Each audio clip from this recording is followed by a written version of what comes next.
And we are live, Jenny. All right. Round 2 for the day. Yep. This is a 3-pod day. It's 3-pod. Ooh, tripod. Tripod. Oh my gosh, you really are my mother. We are geniuses. Okay, here we go. 1, 2, 3, intro. You're listening to the Grow Clinton podcast. Grow Clinton is a 501c6 nonprofit economic community development and tourism organization based in Clinton, Iowa. For more information, visit growclinton.com. Again, that's growclinton.com. Now, back to the show. Jenny, this is Andy, by the way. Yeah, thanks for coming in and listening. The other day, somebody called and asked if it was a Bro Clinton or Grow Clinton.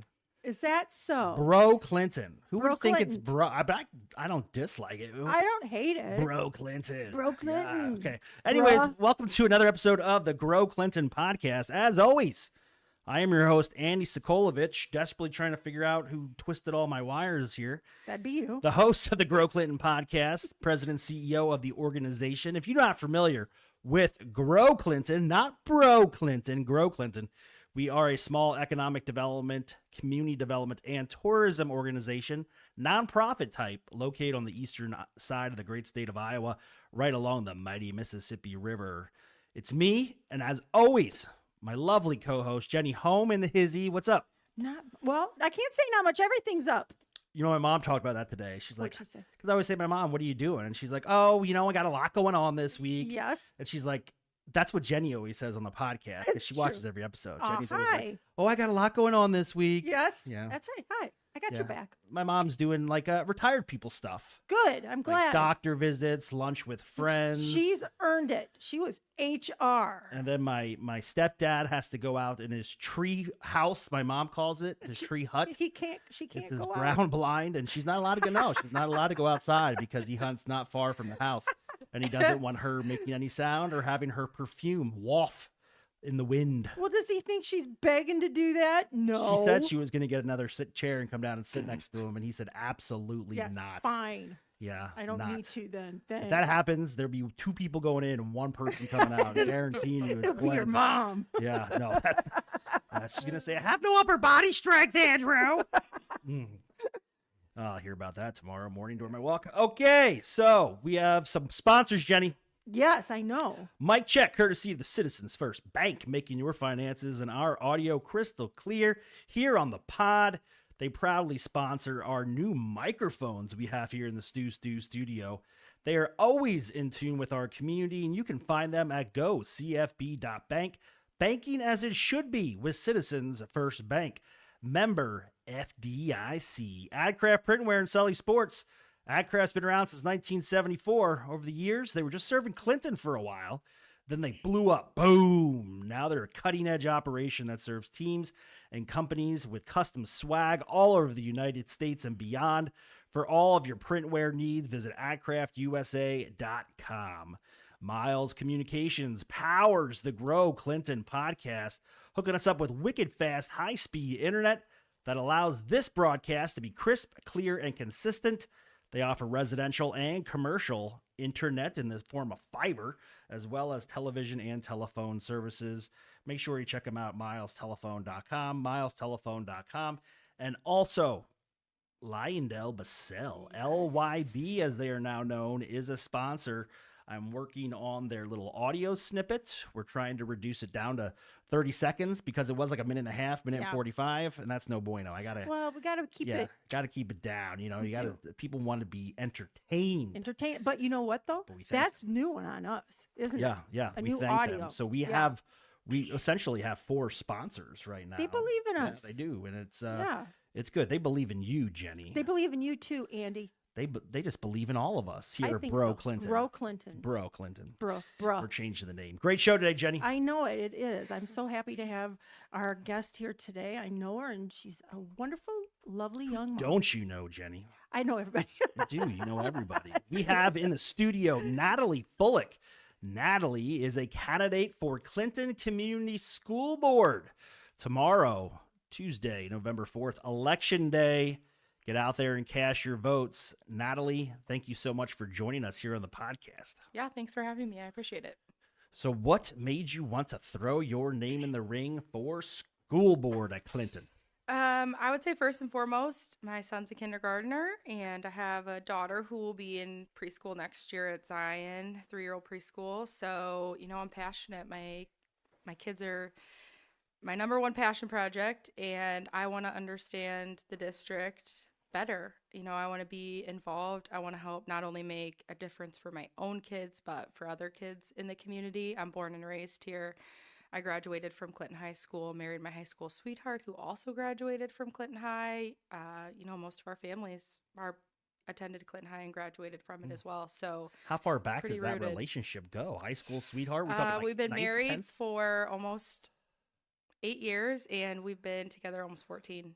Wow. Love Wow. at first Yeah. sight, huh? I don't know, but Yeah. I here we really are. admire that. When I had kids and they were in Clinton Yeah. schools and everything, I thought, well, I can bring treats. I Yeah. didn't say, oh, I'm going to be on the school board. Yeah. That's brave. You Yeah. want to hear a story real quick before I don't want to derail your interview. 'Cause That's okay. It's your podcast. We should be focusing on you. That's good. But my mother brought a dead hamster to school one time by accident. Oh. It was pet day, and she just thought it was sleeping. Oh. And for the entire duration of pet day, there the hamster sat in one position, not That's breathing, awesome. not moving. And when they got in the car, my mom's friend's like, I think it's dead. Sure enough, it I was. admire her friend for waiting till the end. Yeah, of the sure day enough, to it bring was. that So up. I love my mother, but Hey. that scar cut deep. No, I didn't even know. That I don't was even think out I of her paid control. attention. That hamster's time was Yeah. up, and it did not cause any trouble. Anyways, back to the interview here. So you were inspired because you have kids that'll be in the district. That's the greatest reason is Yes. to make sure the Yeah. students are first, especially when you have children attending that school, to get involved. So one of the questions I have for you Yeah. is the school finance algorithm formula that they use. Yeah. It is very complicated. It is somewhat antiquated. And if you are not involved in the process, it is very confusing. If elected to school board for the Clinton Community School District, how would you make sure that that process is transparent? So not only you school board members and the school staff understand it, but also the constituents. So first and foremost, I will not pretend like I understand it wholly. I think that's a huge thing about getting on the board is I'll be transparent about myself up front. I, want to devote time to learning the school district finances, the ins and outs of it, and really understanding, what accounts does the state lay out for districts that, the administration and the board have little to no say in, and, what is the board allowed to influence. I think understanding that will allow me to advocate for transparency better with community members and parents like myself if I understand it better. Being in as a home health director in my company, if I've learned anything, it's that people value transparency.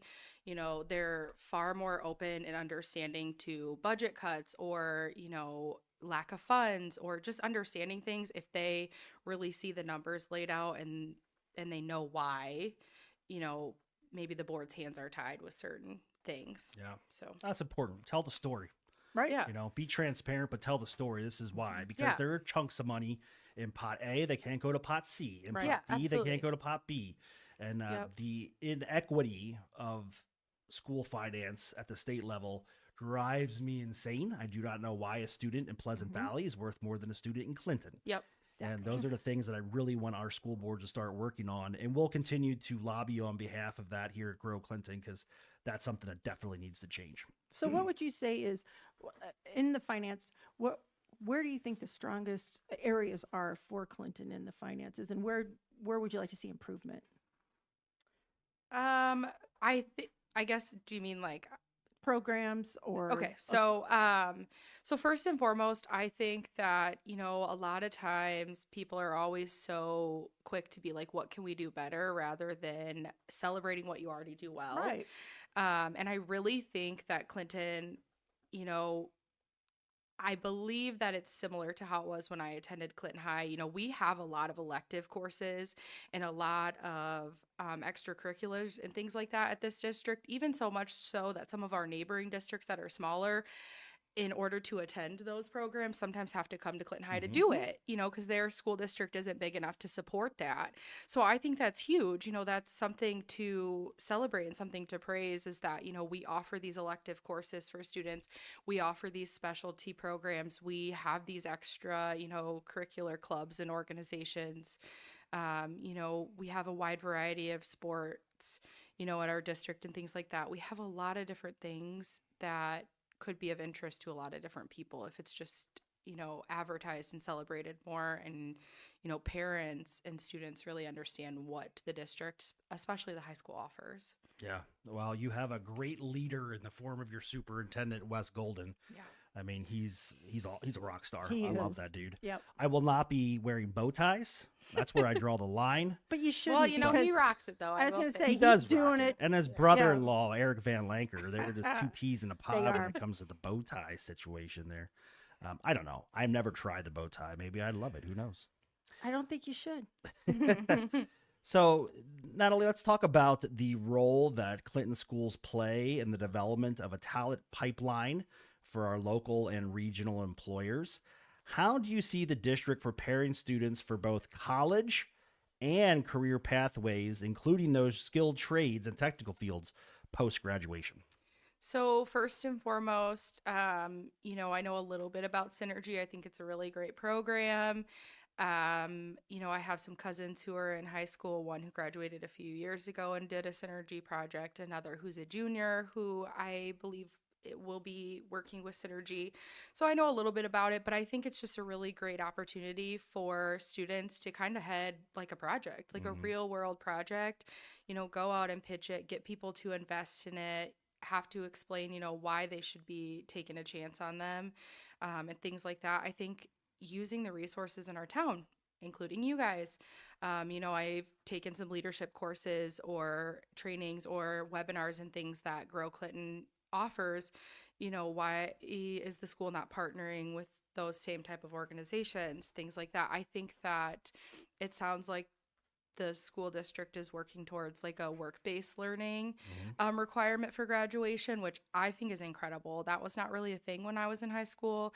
We did a lot of, I want to say you could call them like modules where, you took a lot of question and answer tests. And then it was like, hey, these are the 3 best careers that fit you. And this is the career path to get there. And it was almost always college. Like It's the aptitude test. Yeah, it was almost like this is what, based on your answers, like, oh, you really like science, so you'd be a really good doctor, dentist, or physical therapist. It's like, okay, well, those are all like not the same, but a similar path. Yeah. So like, okay, I think that work-based learning is huge because maybe it's not so much setting kids up to decide what they want to do by the time they're 18 and graduate, but help them decide what they don't want to do. Yep, that's more important. And if you were like me, I would open up those exams or tests or whatever you want to call them, and I would just put abacadabra, abacadabra, because I was a garbage student. I mean, I graduated, but I really did have the attention span to sit down. Yeah. And I was an unusual learner. Let's just put it Or this it's way. like how to answer those tests to get exactly what you want. Like I was convinced I was going to be a dentist or some sort of like dental profession. So it was like I know exactly what to put in these answers for it to shoot out that I'm going to be a dentist or an oral surgeon or something. So I'm just going to get the answer I want and I'm going to go about my day. Yeah, I think mine said game show host. That would be Hey, good. I That can is see my it, backup so- plan, Yeah. by the way. I can see it. So. I see Yeah, it. I'm gonna I do it. just filled it out just thinking to myself, I want to be a mom. That's what I want to do. But I mean, I could have had it, it didn't really point me in any direction. And I think we're otherwise. just always like, hey, you need to know what you want to do by the time you walk that stage Right. in May. And it's like, okay, but how about you just help me figure out what I don't want to do? Like, I know that I don't want to major in this anymore. And that's going to save me thousands or a lot of years and a lot of time. Right. So Last week, Friday, I spoke to 2 classes for IJAG, Iowa Jobs for America's Graduates. And I asked, go around the room, about a dozen students in there. And those that said, I have no idea. I was like, there's nothing wrong with that. no, not at all. There is nothing. Do not feel like you are lesser of a student because you don't have everything planned out. Right. I didn't. Recruiter grabbed me by the collar and sent me off to the military, which is the best thing that ever happened to me because I had zero sense of direction back then. But it is okay not to know. Yep, And it's it okay is. to get out and try some things. Well, I think they Yes. say the average professional now has like 6 to 8 jobs Yep. between the time they start working and then they retire. And like Natalie said, it'll save you thousands of Yeah. dollars. I Yep. mean, if you'd rather go into the trades rather than go to Yeah. college, think of the money you'd save. Absolutely. You know, Just learn it. just I mean, I learning. wish I could weld. Oh, heck yeah. I wish I had a welding certificate. So I was Mhm. like, hey, this is cool because I want to fix things that are broken. Me and too. yeah, all cool stuff. All right, next question. Under the category of community and economic development, what strategies would you recommend to ensure the district initiatives support broader community development goals? And how can the district attract and retain high quality educators? So I have put a lot of thought into this in terms of retention because first and foremost, I don't think it's a Clinton problem. I think it's an educator problem as a whole. Teachers are, I will personally stand 10 toes on this, are very underappreciated at times. They do such a hard job. I could not consider being a homeschooling mom and having to teach my student everything that he gets taught in a day by his teacher. So hats off to her. I think that there's lots of different ideas I've considered. I don't even know, again, if the district or the board is even capable of offering these sort of things, but maybe we offer like a scholarship program for, students in our community who are going to go back to school for, an elementary, middle school education degree, and they sign a commitment letter for so many years. Let's reward the teachers who make it 5 years.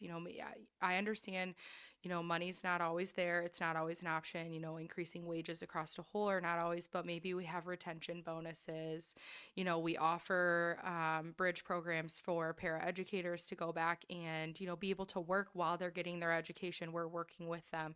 We're giving them hands-on experience. They're already there. If they want to be invested enough in our district to grow and to obtain a higher level of degree to be able to instruct a whole class, why are we not promoting that? So I think just coming up with really cool programs like that. I think, obviously we have staff development. I think that I've kind of heard some good mentoring programs. I think there's always room for that.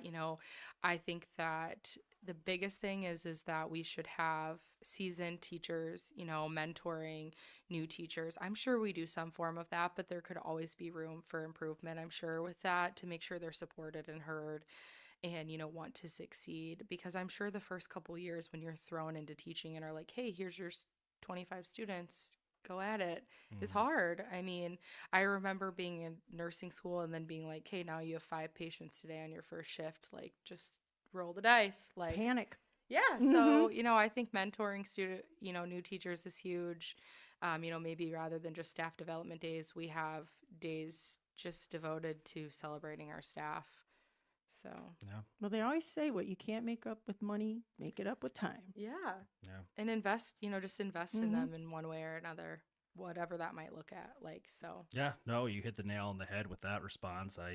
Nobody has ever graduated from college with a teaching degree and went, wait, what? I'm not going to be making $500,000 Right, in year yeah. one. I mean, they know. Right. They know what the average salary is, and they're doing it for all the right reasons. And that's Exactly, to yeah. educate the future of this country by putting themselves in a position to impact the lives of our youth. Right. And it's an amazing thing. And I do agree with you. They're somewhat undervalued and underappreciated. And there's a lot of things. But you know what I thought the other day while I was on my What? walk, Jenny? What?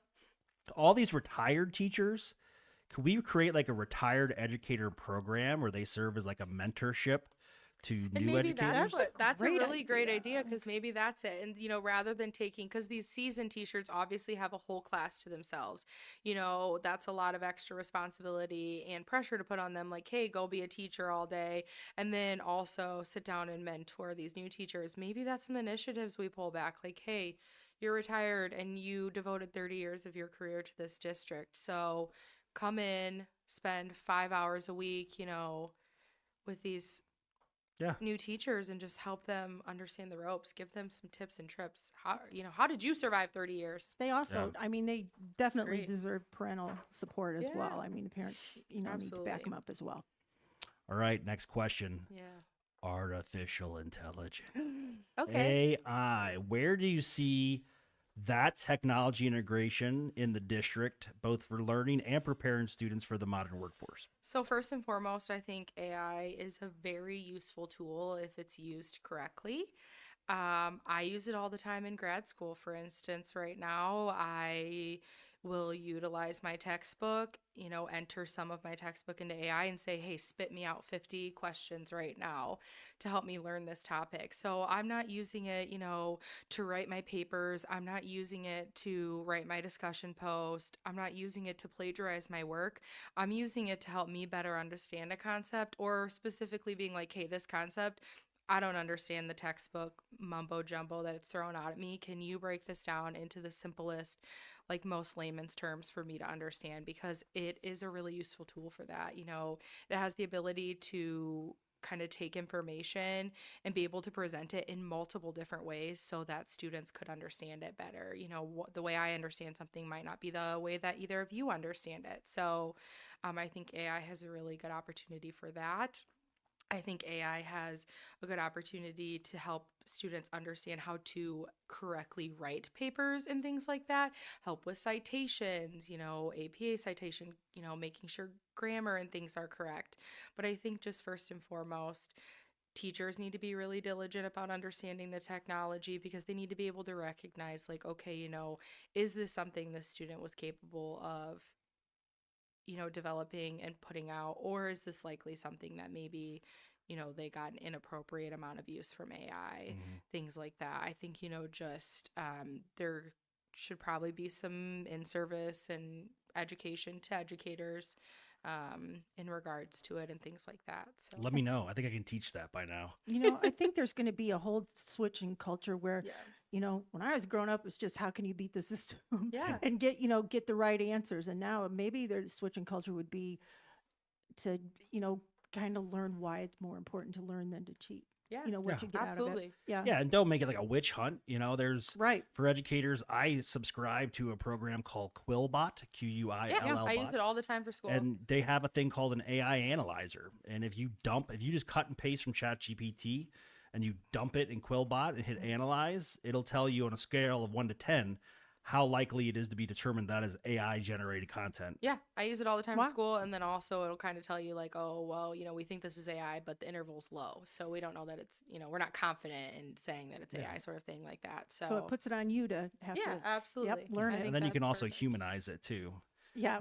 But you just got to be careful. But I've learned just in my everyday interaction with artificial intelligence how to understand or identify when AI is being used and leveraged. Mhm. I mean, the M dashes are perfect examples. Actually, if you go to chatgpt.com/student, there's a whole bunch of free resources there where you can, like you said, Yeah. create tests. You can create infographics. You can help you learn. Yeah, I mean, I really think it can help students a lot, because there's nothing worse than struggling to pass a test because you don't know how to understand the material and your teacher is just not presenting it to you. At the end of the day, teachers don't necessarily have the time to take, a concept in class and break it down into 20 different ways, because 20 different students are learning in different ways. So I think AI really has the capability to help assist teachers, not replace them, but assist them. No, So. I That's a love it. great answer. Yeah, great answer. Yeah, there's a lot of cool things that are out there for show. Governance and fiscal responsibility. We already talked about transparency in the budget decisions and things like that. But how will you engage parents, teachers, and community stakeholders in just the general district planning discussions and decision-making process? I mean, a lot of that obviously happens at the boardroom over there at the admin building by the Erickson Center. But I don't feel like a lot of people are involved in that, and it's by their choice. They have the opportunity to come. It's an open meetings thing. Yeah. But what can the district do better to get that information out? First and foremost, I feel like as a parent, obviously I started paying attention a little more to when board meetings were once I decided to run. But I feel like maybe utilizing some of the technology that we have to send out reminders. We have the automated texting system. Every parent gets it when the school's closed for the weather, and they all know not to send their kids. So maybe we utilize, resources like that to send out reminders in regards to the meetings, get more people in attendance, engage, things like that. I think also just kind of, if I've learned anything throughout my career being in the healthcare field, people typically don't fill out, surveys or responses or offer feedback unless they have something negative to say. They don't offer positive feedback. So, unless it's mandatory, maybe it's something where the district needs to look at, okay, it's mandatory to register your student. Why don't we make part of registration, hey, what are 3 things the district did really well last year that you liked for your student? And what are 3 things you want to see for improvement? And in order to even get your student registered, you have to fill that part of the registration form out. I mean, every single year it could be like those answers could be changing and evolving, and it could offer the district a lot of insight into things that are important to the parents that, maybe the board or the administrative office think are important because they have a couple people, chirping in their ear. But really, this is actually what's important. So I like that idea. I do too. When you register, is that electronically? Yeah. Virtually? Yep. Yeah. So you could probably easily create those Yeah. questions and make And it then it just has mandatory. to be something that's mandatory. Otherwise, people aren't going to do it. If you sent out a message today, you'd probably get maybe 10% of parents who are going to respond to these. I mean, I send out home health aid surveys every year to my parents or patients, parents. Yeah. I surveyed my parents. my My mom wouldn't fill patients that or out. like guardians of patients, things like that. Last year, I want to say we had a return rate of like 4 or 10%. I'm like, okay, that doesn't even give me a really good idea of if we're doing a good job or not. So, if it was something that we had the capability to mandate or like make like, oh, well, in order for you to have your nursing visit today, you have to fill this out, they would do it because they want that. So if parents were like, okay, in order to complete this registration form, I have to add, 3 things, or maybe it's an automated response. I don't know, to make it a little easier, whatever. People would have to fill it out and we would get real life feedback. No. When I had kids and they were small and I was a young mom, I just figured that they don't want my feedback, Well, that's it. Like, and either so they this don't would need make it seem like, yeah, they do. or you're probably also, I feel like a lot of people's instinct is always, well, someone else probably already told them, so I don't need to. Right. Well, how do you know that though? Like, and maybe you're going to be the first one to initiate that, and everyone's voice is important. Or maybe if enough people have the same concern, then it's more important. If it's something that we're seeing a consensus on, if 50% of parents report back that this is the same concern they're having, that's a pretty big deal. So It's that whole thing where you don't think you matter. You know what I mean? So why should I even do it? But if you make it mandatory, you make it but so if enough it's a people hoop think to that go way, through. then nobody does it. So Right. if you make it mandated or like a Right. very big part of it has to be done, then parents aren't going to find Right. an excuse not to do it, and it just it's done then. Right. I like it. Me too. Yep. I like that idea. No. Force-fed participation. Sometimes Yeah. it's necessary. Got to do it. Yeah, I mean, Good idea, Natalie. Got to know what we're dealing with. All right, Natallie Fullick, running for school board, Clinton Community Schools. Big day tomorrow. yes. And in the last 30 seconds of this pod, give us your pitch. Why should we check the box with your name next to it? First and foremost, I think that, I'm a mom. I think that you're always invested in something, but more if you have children or it directly affects your day-to-day life, and the inner workings of the Clinton School District do. They affect my life, and because it's important to me, I want to be a voice for all the other moms and dads in the district, the ones who, didn't have the confidence to run for school board, don't have the time to do it, don't have an interest in do it, just can't do it. So I want to be that voice. I want to bring your concerns to the board. I want to understand all of the inner workings of our district, what they do well, what are things that we could do better, what are things we should be celebrating. I think that's just the biggest thing. Yeah, no, you got a So- beautiful new high school. I tell you what. Yeah. Jeez. I have to drop breadcrumbs though right now, trying to get from point A to It's- point B. Something else. Mm, It is. yeah. It's beautiful. It is. Well, I think that's it too. Like, we have 4 out of 6 of our new schools are less than 20 years old, I'm pretty sure. So that's a huge accomplishment for our district. I'm sure it's a matter of time before Whittier and Bluff are the only 2 schools, and I don't even know when Bluff was built, but I know Whittier might be the oldest school at this point. 2000. So I yeah, I mean, remember even it. at that one, it's 25. Whittier's Yep. the oldest one at this point. I mean, all of our schools in the grand scheme of a school building are fairly new facilities that offer a lot. Yeah. So Well, it speaks volumes. I mean, Yeah. today I just gave a community tour to a prospective provider at Mercy One, and she was there with her husband and 2 young children, and that's what she wanted to see. Yep. Schools. Yeah. She want to see schools. I want to Absolutely. see houses. Right. I And think it was that's in that order. Mhm. that's why it's me. Like, my kids are in this district. It's important to me. I chose to stay here and raise my kids. I did a lot of research. I'm a all or nothing mom. So my kids in the district, and I want to get involved. I'm running for school board. So I could have chosen to send my kids anywhere else, and I could have up and moved. It wouldn't have been that hard, but I chose to stay here. Yeah. Well, good for you. So- And we're glad you're here. Me too. We So are. if you like what Natalie had to say today, tomorrow when you show up to the polls, be sure to check her name off or fill in the oval, whatever you have to do. Yeah.